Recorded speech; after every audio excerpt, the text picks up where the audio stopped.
안녕하십니까. 최양호의 주간경제 리포트 김성민입니다. 오늘은 좀 특별한 이슈 다뤄보도록 하겠습니다. 지구촌 전체가 격화되고 있는 미국과 중국 간의 무역전쟁에 우려감 표시하고 있습니다. 통상 전쟁의 현실화로 세계 각국의 증시는 출렁이는 모습 보여줬고요. 세계 경제에도 먹구름 끼고 있습니다. 오늘은 미국과 중국 간의 G2 대전에 대해서 이야기 나눠보고자 합니다. 오늘도 최양호 현대경제연구원 고문 나와 있습니다. 고문님 안녕하세요. 네, 고맙습니다. 오늘도 월드컵보다 더 박진감나게 지난주 또는 다음 주에 경제가 어떻게 일어날지 것을 같이 전망해 보겠습니다. 많이 시청해 주십시오.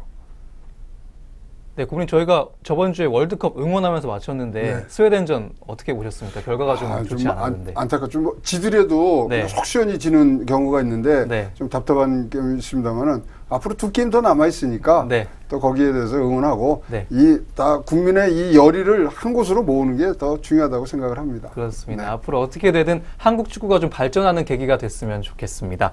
네, 그럼 지금부터 북미 무역전쟁에 대한 이야기 시작해 보겠습니다. 미중 무역전쟁이 격화가 되고 있는 양상 보여주고 있습니다. 골드만삭스는 트럼프 대통령이 벌이고 있는 무역전쟁이 중국과 미국의 주요 파트너들뿐만 아니라 월가 전체를 공포에 몰아넣고 있다고 말하기도 했습니다. 고문님, 지금까지의 협상 과정을 좀 정리를 해주시죠. 사실은 뭐 대선 과정에서부터 벌써 중국이 뭐 미국의 그런 이 무역 흑자가 너무 많기 때문에 자기네들을 도둑질 해간다 이런 표현까지 썼는데요. 올해 일어난 일만 이제 말씀을 드리면 3월 달에 철강에 관해서 1차 라운드가 시작됐죠. 그때 그래서 25% 관세를 매기면서 바로 며칠 있다가 그러니까 4월 한 5일 6일 됐을 거예요. 4월 3일 4일 날 미국이 이제 트럼프가 행정명령에 이제 사인을 하는데 1,300개의 중국에서 미국으로 수출하는 품목에 대해서 관세를 매기겠다. 바로 12시간도 안 된 상황에서 중국이 그래? 그러면 똑같은 금액 500억 달러의 같은 관세율 25%를 매기는 160개의 품목을 아주 뭐 시간차도 없이 그냥 냅니다. 그러다 보니까 이게 좀 웅성웅성 이제 해졌거든요. 그렇죠. 그러면서 이게 조금 지난 다음에 4월 중순경에 협상 의사를 얘기합니다. 백악관에서 우리 중국하고 뭐 무역 전쟁할 생각 없다. 그러니까 이제 중국도 뭐 그러다. 뭐 우리도 그럴 생각 없고. 그러면서 이제 시작된 게 그러면 우리가 무역 협상을 하자. 그래서 이제 3번의 무역 협상이 지금 일어나고 있습니다. 그래서 저번 때는 이제 3차는 이제 베이징에 가서 하고 2차는 또 뭐 워싱턴 DC에서 왔다 갔다 하면서 하는 와중에 6월 15일 날 뭐 갑자기 뭐 품목을 새로 1,102개로 정한 상태에서 그중에 818개에 대해서 미국이 관세를 매기겠다. 그러세요. 중국이 그러니까 우리도 바로 또 보복. 그러니까 지금은 트럼프가 도발을 합니다. 압박을 막 하고 그러면 시진핑이 이 도발을 반박을 하는 그런 상황이고요. 전체 모양새는 뭐 우리 월드컵하고 비교를 하자면은 지금 스페인하고 포르투갈전 같아요. 그렇죠. 맞아요. 그래서 포르투갈이 이제 미국이라고 보시면 되고요. 거기는 호날두가 3골 다 넣었잖아요. 그렇죠. 근데 이 스페인은 이제 돌아가면서 했는데 여기도 마찬가지예요. 뭐 경제부총리가 나왔다. 시진핑은 안 나타나요. 나와서 이러고 요번에 이제 또 이 부총리급이 다음 주에 또 미국을 갑니다. 거기서 무슨 협상인데 현재 이래서 7월 6일까지 그러면 협상 한번 해보자. 그래서 7월 6일까지는 협상의 그런 여지를 남기고요. 요번에 이제 그 관세를 매긴 품목들을 보면 굉장히 전략적이에요. 무슨 얘기냐면 소비재가 하나도 없어요. 산업재에만 한 겁니다. 그래서 이거는 뭐 어떤 물가라든가 이런데 아주 직접적인 영향이 없는 것들 그런 것들을 위주로 해서 했고요. 그다음에 나머지 그런 이 소비재들은 이제 뒤에 7월 6일 그것이 뭐 타결이 안 되면 그때 하는 2단계 협상이 됐고요. 중국은 뭐 아시겠지만 트럼프의 지지 세력이 있는 팜벨트, 러스트벨트를 그냥 강탈을 했죠. 니네 대도 안 사? 뭐 이제 이래서 서로 지금 뭐 굉장히 날이 선 그런 입씨름들이 오고 가고 있습니다. 네, 여기에 대해서 한번 더 보면은 서로의 약점만 노렸다는 분석이 이어지고 있습니다. 이번 품목들 구성 요소를 좀 자세히 한번 짚어주실 수 있을까요? 오늘? 그러니까 지금 818개, 1102개의 이제 이 품목을 정했는데 거기에 818개가 요번에 1차로 선정이 됐어요. 말씀드린 대로 네. 이것은 산업재입니다. 그러니까 자동차 부품, 선박 부품 등등 해서 직접적으로 이제 항상 공장에는 재고가 있잖아요. 그래서 직접적으로 관세를 매기더라도 네. 다시 안 들어오는. 근데 철강, 뭐 부품 이런 것들이 네. 어디에 초점이 맞게되냐면 지금 중국이 네. 굉장히 자기네들이 뭐 국가 발전 전략으로 잡고 있는 중국 제조 2025. 네. 중국 굴기에 아주 캐치프레이스가 되어 있죠. 네. 거기에 관련된 산업들에다가 딱 때린 겁니다. 그러니까 야, 뭐 초첨단 기술이나 국가 그런 이 경쟁력 제고에 관한 첨단 기술 스톱 이렇게 된 거고요. 노렸네요. 핵심을 노렸고요. 네. 그리고 나머지 이제 소비재들은 뒤로 가 있습니다. 아. 그 다음에 이제 이 중국은 거기다 대고 그러면 지금 트럼프 대통령을 가장 지지하는 세력이 많은 그런 팜벨트나에서 나오는 대두, 옥수수 등등 여기다가 지금 관세를 딱 묶였는데 거기는 160개. 예, 그래서 지금 이게 서로의 약점을 따는데 네. 의도가 있잖아요. 지금 서로의 의도를 잘 파악을 하고 지금 가는 거예요. 그러니까 트럼프는 11월 중간 선거 네. 거기에 지금 뭐 자기가 어필을 좀 해야 되니까 그렇죠. 그런 부분이 있고 이제 시진핑은 중국 굴기의 대명사인 중국 제조 2025를 좀 뭐 멋있게 지금 띄워야 되는데 거기에 지금 제동이 걸려 있고 네. 굉장히 웃깁니다. 그래서 이 뭐 어저께도 우리 식사를 하면서 이런 얘기했는데 왜 중국하고 미국하고 싸우느냐. 네. 두 나라 지금 공통점이 뭐냐면요. 네. 두 나라 다 월드컵을 못 나간 나라거든요. 그런데요. 네, 바깥에서 지금 싸우고 있는 것 같습니다. 여러모로 월드컵과 닮아 있는 이번 그렇습니다. 사태입니다. 네. 근본적인 질문을 한번 드려보면요. 미국 경제가 현재 엄청 호조잖아요. 근데 이 무역 전쟁을 왜 일으키려고 하는 건지, 트럼프의 노림수가 어떤 건지에 대해서도 궁금증이 좀 생깁니다. 그래서 이제 이 중기 장기로 이제 보면요. 굉장히 네. 이제 단기적으로는 네.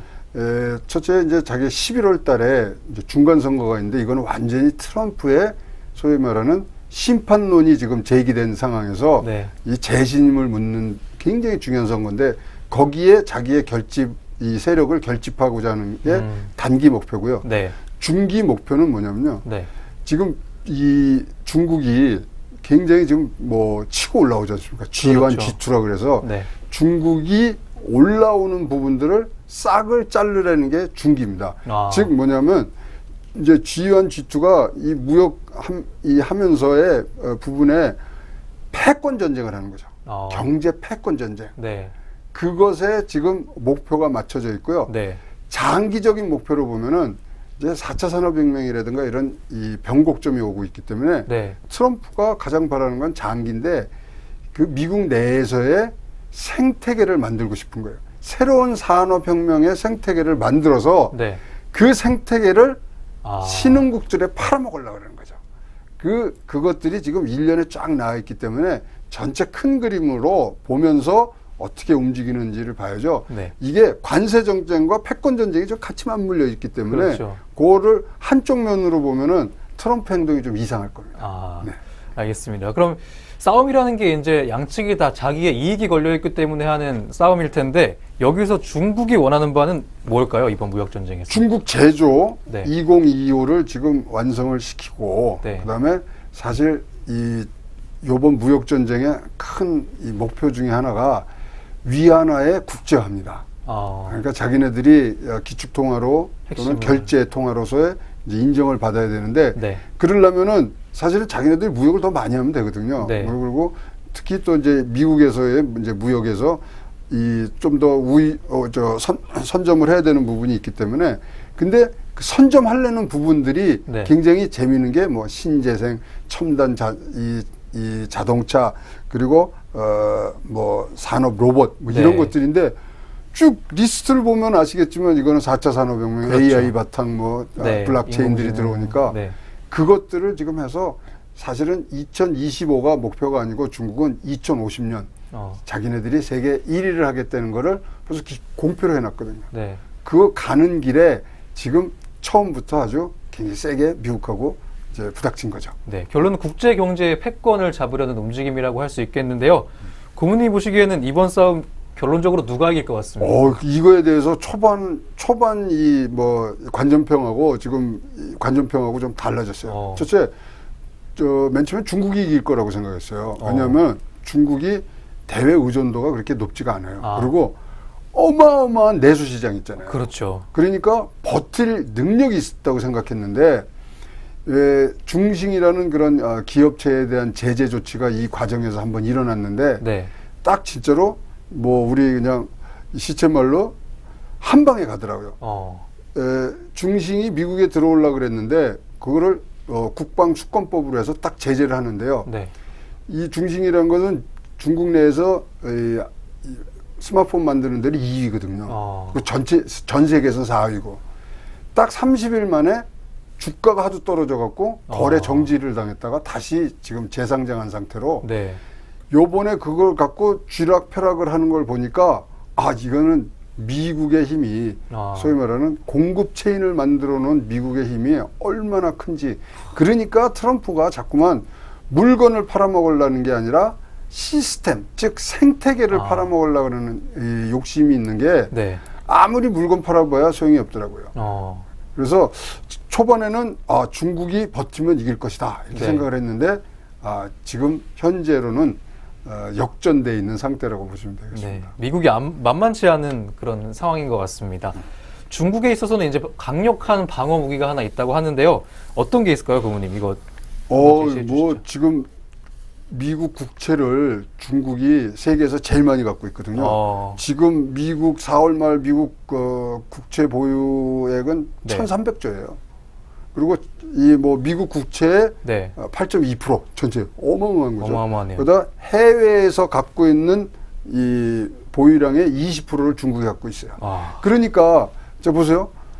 이따 막 싸움하면은 남의 집 거 갖고 있기 싫잖아요. 그럼 그거를 이제 투매를 한단 말입니다. 그렇죠. 그럼 어떻게 되겠어요?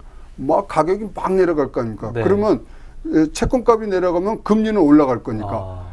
그럼 미국 내 금리가 막 올라가고 있는 상황을 어떻게 이제 뭐 싸움을 하자 그러면 뭐 앞뒤 안 보고 싸움을 붙는데 사실 이제 처음부터 이거에 대한 사용을 한번 해봤어요. 중국이. 그래갖고 한 30억 달러어치를 지금 한번 팔아봤거든요. 네. 이게요 진짜로 뭐 한 2, 3일 만에 완판을 하는 거예요. 근데 그걸 누가 사갔느냐? 일본하고 미국이 사가는 거예요. 영향이 없는 거예요. 영향이. 그거 하면 확 내려와야 되는데. 그래서 지금 이제 많은 학자들이 또 중국 내에서도 검토를 해보니까 투매를 미국 국채를 투매할 때 손해를 누가 더 보냐면 자기네들이 더 보는 거예요. 네. 왜냐하면 30%를 팔았어요. 그러면 이 채권값이 확 내려간다 그랬잖아요. 그렇죠. 나머지 지금 보유하고 있는 70%의 채권값이 내려가니까 자기네 자산이 확 떨어지는 거예요.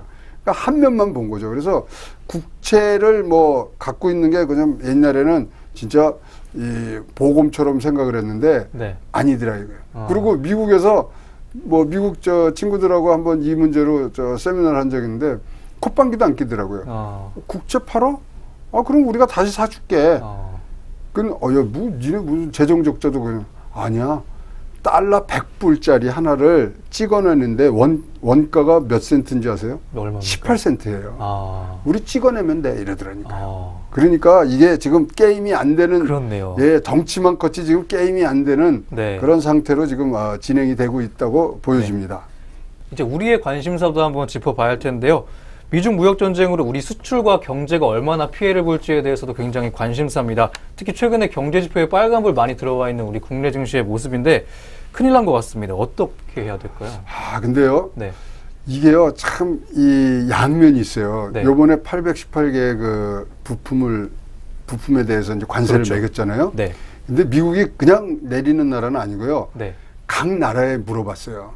이거 니네 이 제품 대체할 수 있어? 없어? 그거를 전 세계에 그런 또 비슷한 동종업계에 물어봤는데 관세를 매기는 순간 우리나라한테 무지무지하게 유리한 거예요. 부품들이기 때문에 중국계 안 들어가면 우리께 들어가야 돼요. 아. 그래서 관세를 매기면 좋겠어요. 대체제가 될 수가 있겠네요. 네. 근데 이제 그러니까 중국하고 우리나라하고 경쟁하는 품목들 네. 이거는 관세가 가면은 우리가 유리한데 이렇게 되면 근데 이제 뭐거는 굉장히 이제 좁은 시야로 본 거고 네. 전체로 보면은 네. 이러면 각국이 경쟁적으로 관세를 높일 수밖에 없거든요. 네. 그러면 우리나라처럼 완전 개방형 경제 특히 뭐 70% 이상의 GDP 70% 이상을 우리가 이런 무역에 이제 인해서 돌아가는 경제에서는 네. 큰일이죠. 그래서 만약에 이 관세가 지금 전 세계 평균 관세가 4.8%입니다. 네. 그게 한 20% 정도가 가면은 네. 우리나라 경제에 미치는 영향은 한 31조 정도가 마이너스가 되는 거죠. 그러니까 굉장히 우리나라 예산의 10분의 1이 바로 그렇죠. 날아가는 거죠. 그런 정도로 굉장히 크기 때문에 네. 지금 어떻게 뭐 이거 선제적으로 할 수도 없고 그렇죠. 대응을 하는 방법. 대응을 잘 해야 되는데 네. 아까 조금 전에 말씀드린 것처럼 미국이 25% 관세를 매겼는데도 불구하고 우린 걱정을 했는데 네. 도리어 보니까 그렇죠. 기회가 있더라고요. 그러니까 잘 보고 틈새를 잘 파고 들어가면은 네. 우리 뭐 충분히 넘어갈 수 있는 부분들이 있습니다. 네. 네, 앞으로의 흐름을 국내 경제가 좀 주의 깊게 살펴봐야겠습니다.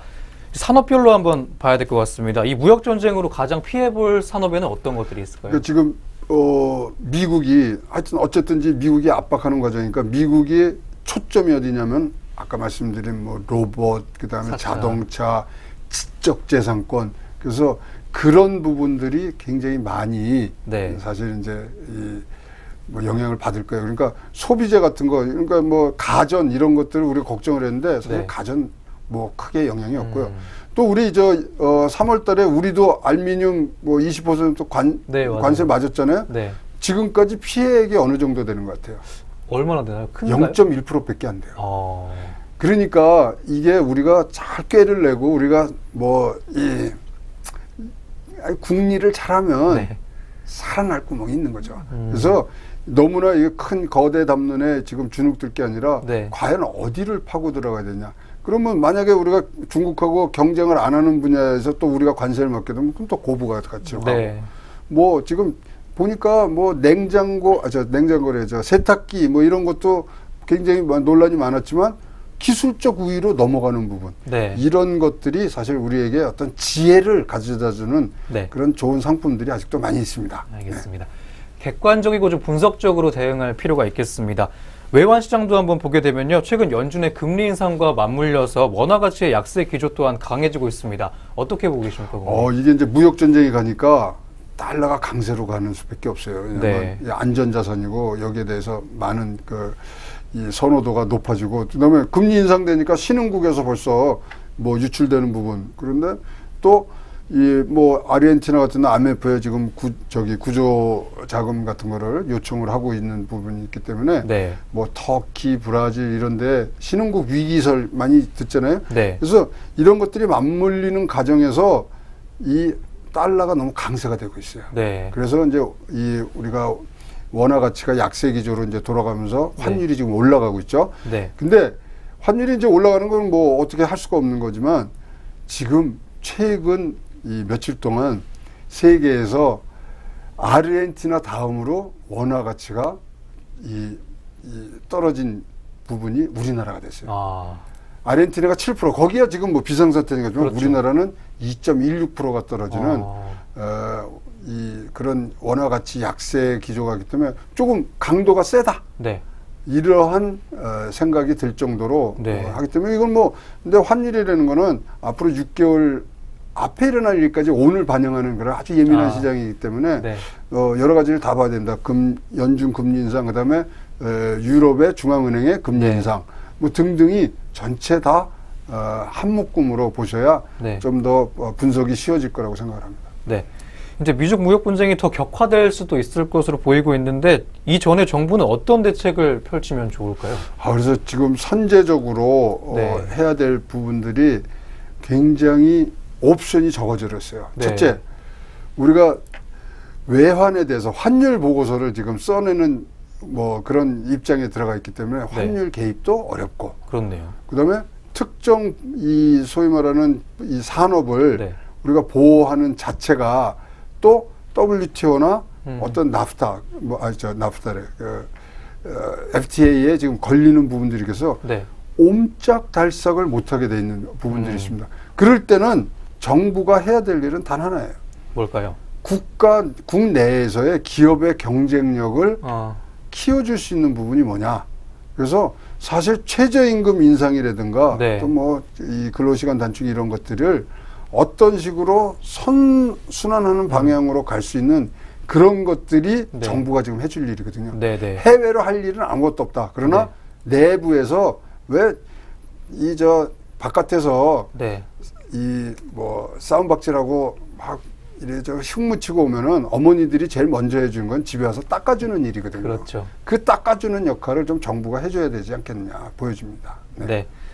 기업들을 조금 장려하는 정책들 많이 필요해 보입니다. 미중 무역 전쟁이 굉장히 길고도 힘겨운 싸움이 될 것으로 보입니다. 글로벌 사회와 경제를 주도하는 두 나라인 만큼 우리 경제에는 또 큰 피해가 없도록 대응책을 한번 찾아봐야겠습니다. 네, 이렇게 격화되고 있는 G2 간의 무역 분쟁에 대해서 한번 알아봤습니다. 그럼 이쯤에서 1부 마무리하고요. 이어지는 2부에서는 이번 주 이슈였던 증시 이슈들 3개 한번 정리해 보도록 하겠습니다. 저희는 2부로 돌아오도록 하겠습니다.